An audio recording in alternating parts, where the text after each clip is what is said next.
हरे कृष्णा. ओम अज्ञानतिमिरान्धस्य ज्ञानाञ्जनशलाकया चक्षुरुन्मीलितं येन तस्मै श्रीगुरवे नमः. नमो विष्णुपादाय कृष्णपृष्ठाय भूतले श्रीमते भक्तिवेदान्तस्वामिनिते नामिने.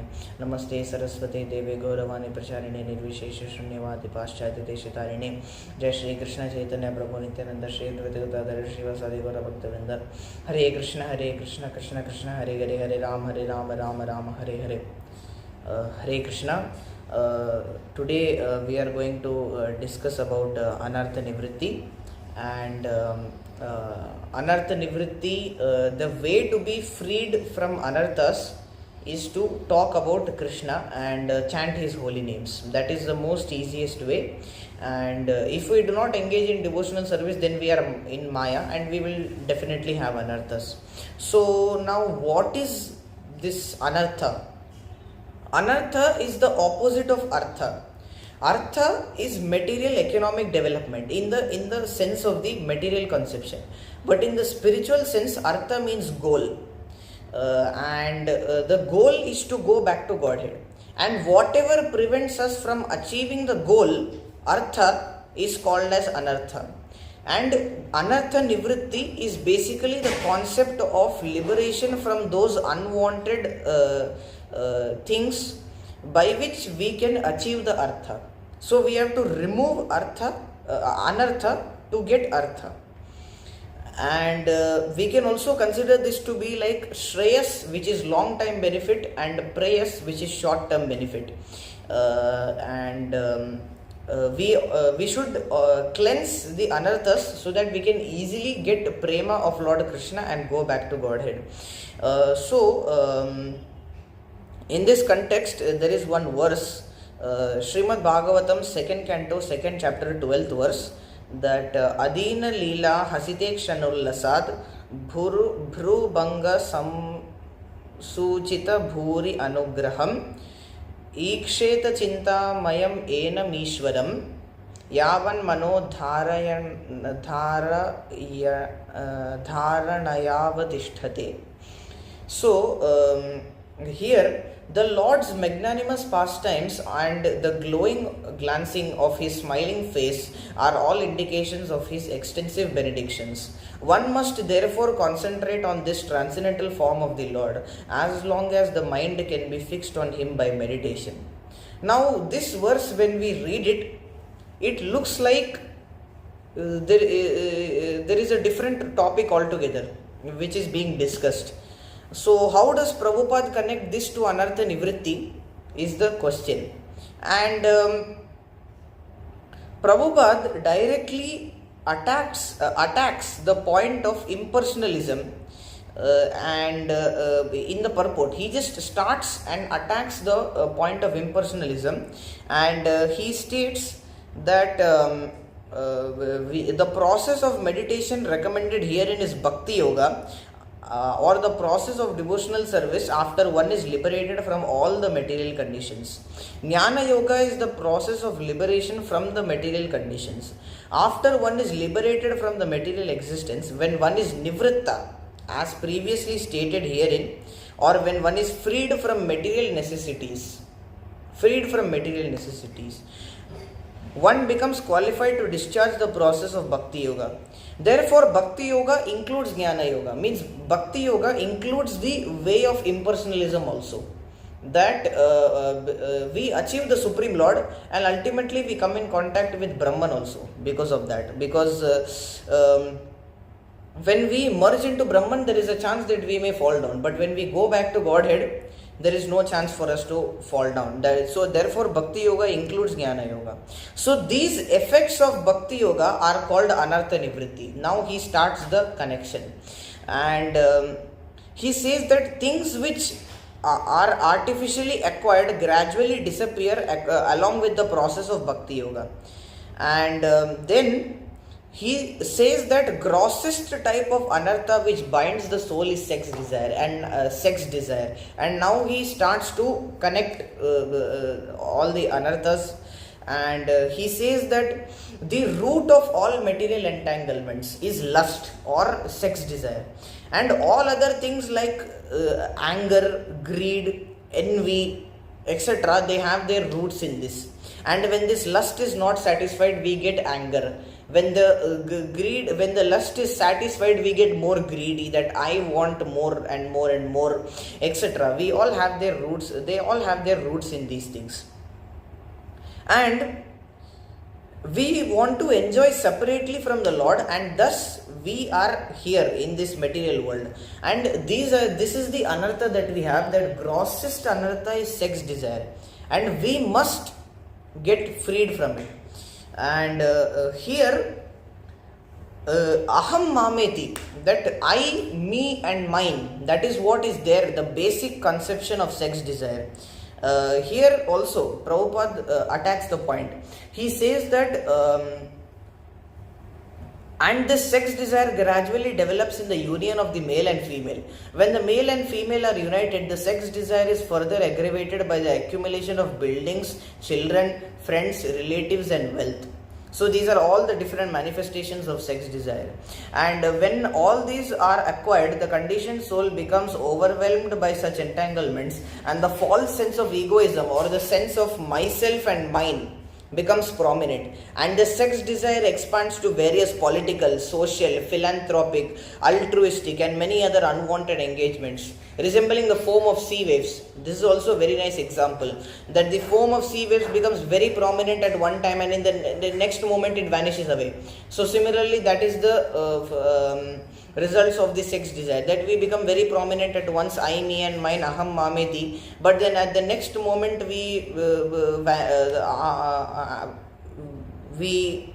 our ego gets destroyed. So the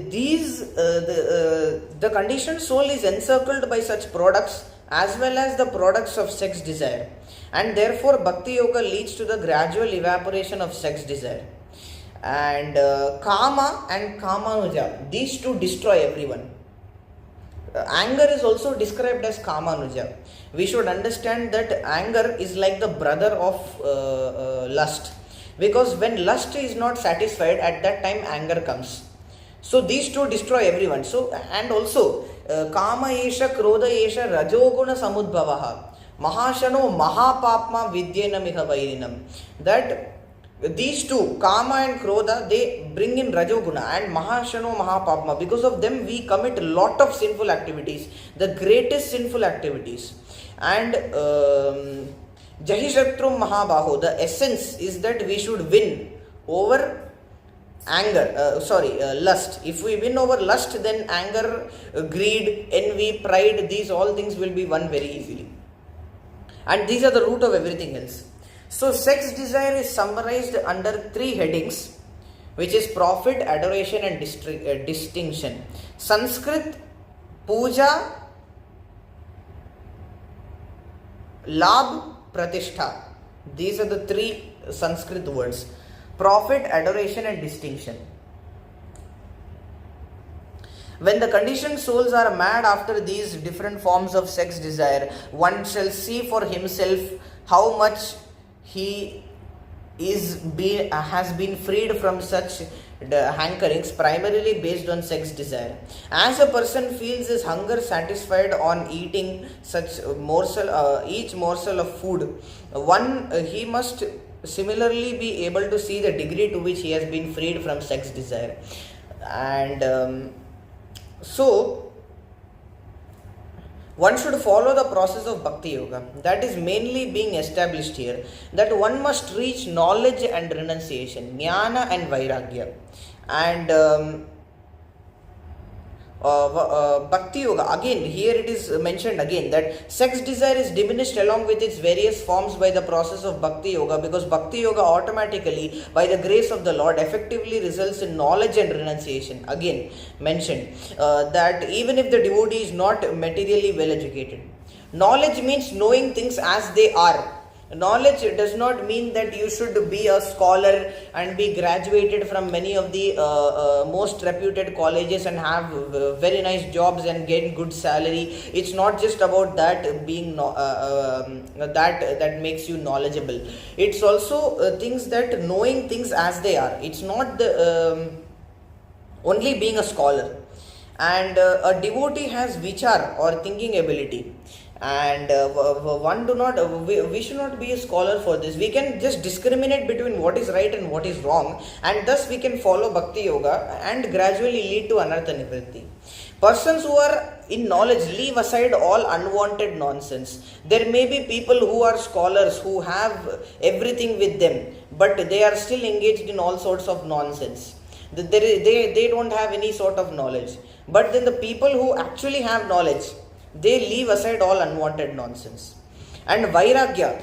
Now Vairagya means renunciation. Renunciation does not mean that you should just leave everything, chodo ghar bar chalo haridwar, as they say, some things like that, renounce all the wealth and house and money, children, family members, and go into the forest, stay in seclusion. No, that is not the thing. That is also called as renunciation, but then that is just outer renunciation. That is renunciation like a monkey.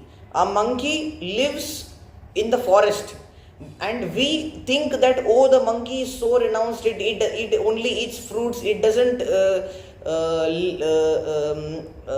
wear clothes, it lives in the forest among trees. But then actually when we get to know that the monkey keeps dozens of female monkeys next to him for his own pleasure and enjoyment, so that is not, the monkey is not renounced at all. So similarly, even us also, the humans also who go outside and live in the forest in seclusion, it may happen that inside in their heart they have the thought that I want to enjoy, I want to keep myself the center of everything, etc., etc. But that is not actual renunciation. Actual renunciation is giving up all unwanted things and taking shelter of the Lord. That is what is there. Anukulasya sankalpa, pratikulasya varjanam. What is not needed, go away. What is needed, take it. So, culture of knowledge means knowledge which is put into practical application.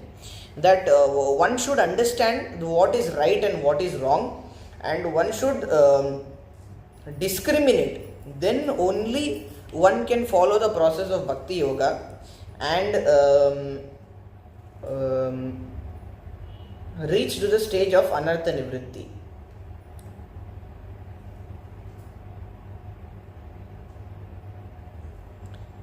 Yeah, and now in the purport of Chaitanya Charitamrita Madhya Leela 11.10, the verse is like this: Prabhu kahe tathapi rajakala sarpakara kashtanari sparshe yaiche upaje vikara. That Chaitanya Mahaprabhu said, although it is correct that the king is a great devotee, he is still to be considered a venomous snake. Even similarly, even though a woman may be made of wood, one becomes agitated simply by touching her form. So,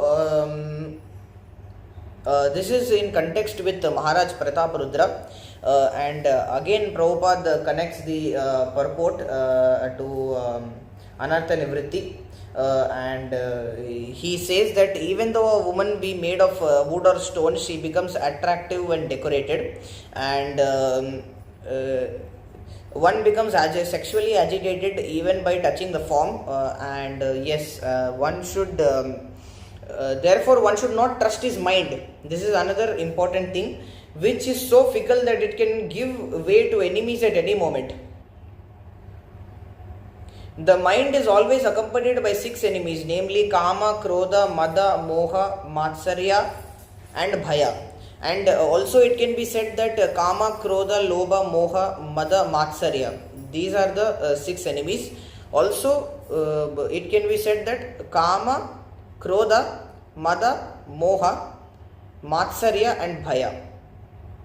So, meaning of all of them is lust, anger, greed, illusion, pride, envy and fear.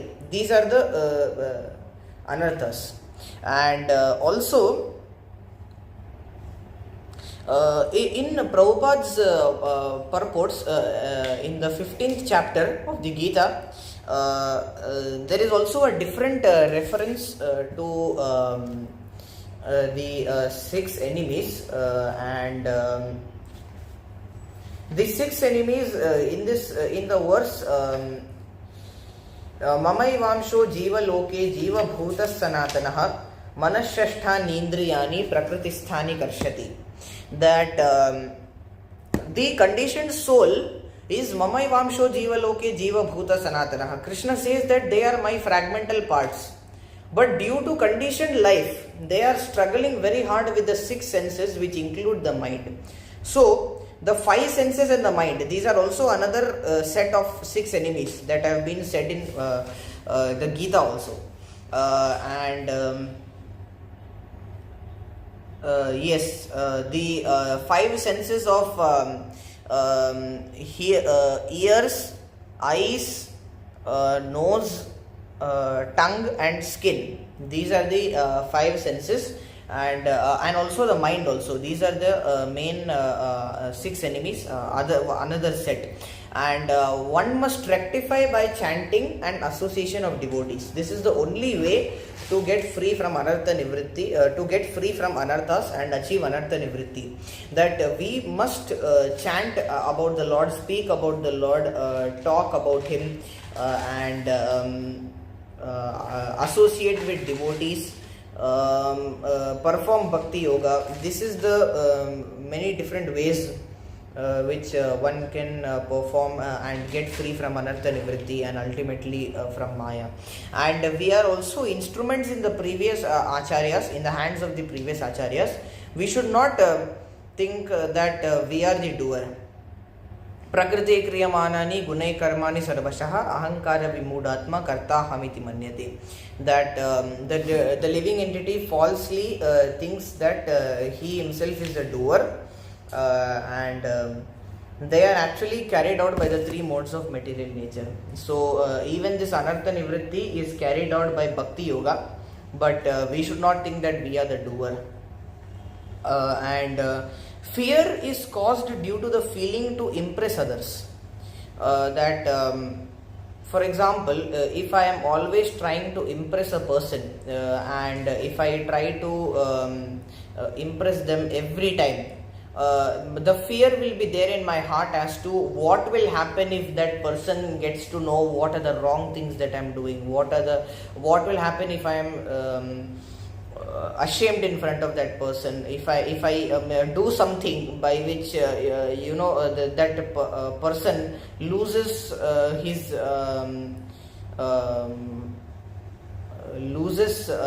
by which I lose my reputation in front of that person. So these sort of feelings causes fear, that is to impress others, and one must remove this feeling. So this is the main part of Anartha-Nivrtti, that we about sex desire, and one must control it. Sex desire is summarized under profit, adoration and distinction. Lust or sex desire is the root of everything else, and all other things like anger, greed, envy, etc., they have their root in this. So one must be free from sex desire, and then one can easily get rid of other anarthas. And one must see for himself how much and how properly he has been freed from sex desire by after executing the process of bhakti yoga. So we all must reach to the stage of Anartha-Nivrtti, so that we can serve the Lord properly and chant His holy names, and perform bhakti yoga in a better way. So Anartha-Nivrtti is Shraddha, Sadhu Sangha, Bhajana Kriya, Anartha-Nivrtti, Nishtha, Ruchi, Asakti, Bhava and Prema. So there are 9 stages of bhakti. There are 9 types of devotional service, that is different, and there are 9 stages of bhakti, and Anartha-Nivrtti is the 4th stage. Shraddha, Sadhu Sangha, bhajana kriya, anartha nivritti, nishtha, ruchi, asakti, bhava and prema. We will be discussing about them more in detail in the next class, in the next session about Anartha-Nivrtti. This was the end of Anartha-Nivrtti part 1. Thank you so much. Hare Krishna, Dandavat Pranams.